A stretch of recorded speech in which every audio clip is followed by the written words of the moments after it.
this week's topic is dysphoria.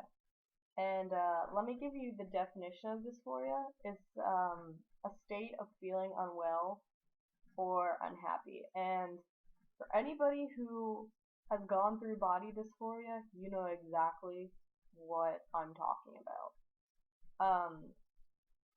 I don't have a lot of dysphoria compared to other people, and especially compared to trans people, female to male specifically.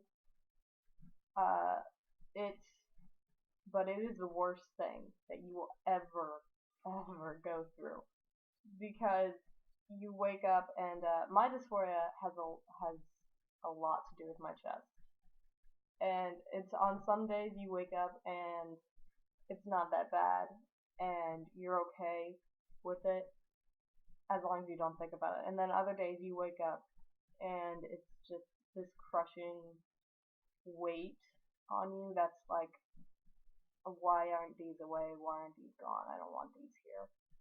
And I can't imagine what it's like to be transgendered and know that you are in the wrong body, but can do nothing about it until you can get surgery. Having to take showers or bind your chest or whatever every single day. It's I can't even imagine how horrible that is because I have enough dysphoria just waking up in the morning and seeing my chest. I don't have bottom dysphoria. That's not that's not my type of dysphoria, I guess is what I'm trying to say. Um, I can't imagine knowing that your whole body's wrong and having to go through that. Because as it is now, because sports bras, they can't flatten everything. We all know that for all those of us who have gone through the sports bra method. And you can get flatter by doing ACE bandages, but I don't ever do ACE bandages. It is very health hazardous, and I know it seems like a good idea to do. Don't ever do it. It's health hazardous. It's it's extremely annoying too because the bandages slide all day long and you keep having to fix them. Duct tape is another big, huge no. Don't ever do duct tape.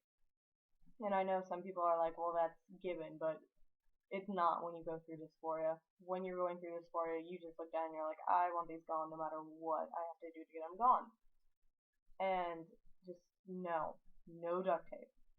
I would walk through the hallways because sports bras can't flatten everything with slouched shoulders. And mind you, I'm a very confident person. I have the swagger, I guess you could say, of a guy. I walk when I'm having good days. I walk with my shoulders back, acting a little cocky, I guess you could say. Um, and I have the swagger of a guy.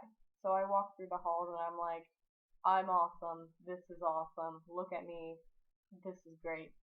But then the days when my dysphoria is hugely bad, I walk with slouched shoulders and I look like a complete mess because I look completely opposite from who I am, which is a confident person.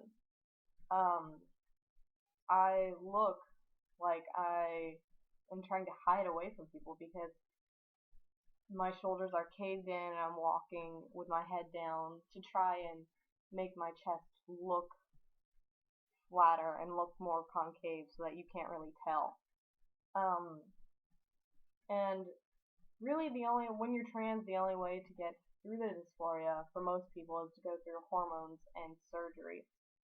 But in a lot of genderqueer people, they don't, because genderqueer, usually you're a mix of both genders or you're no gender at all. You have those days when you feel both genders, and you have those days when you feel maybe more masculine or maybe more feminine.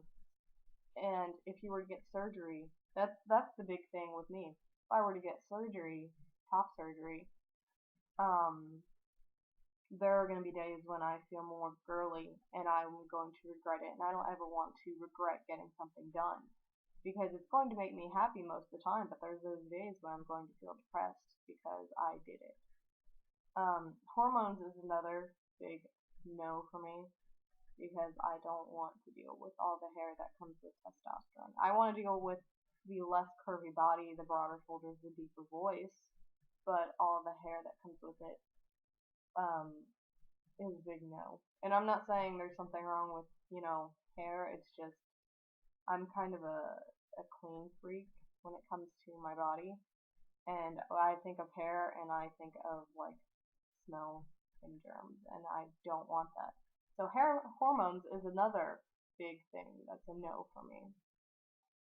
And though I do know a lot of genderqueer people who are on hormones, and it works great for them.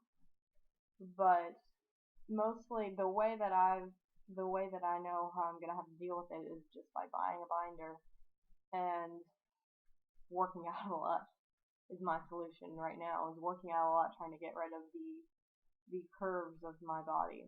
Um, and that's really all I know what to do.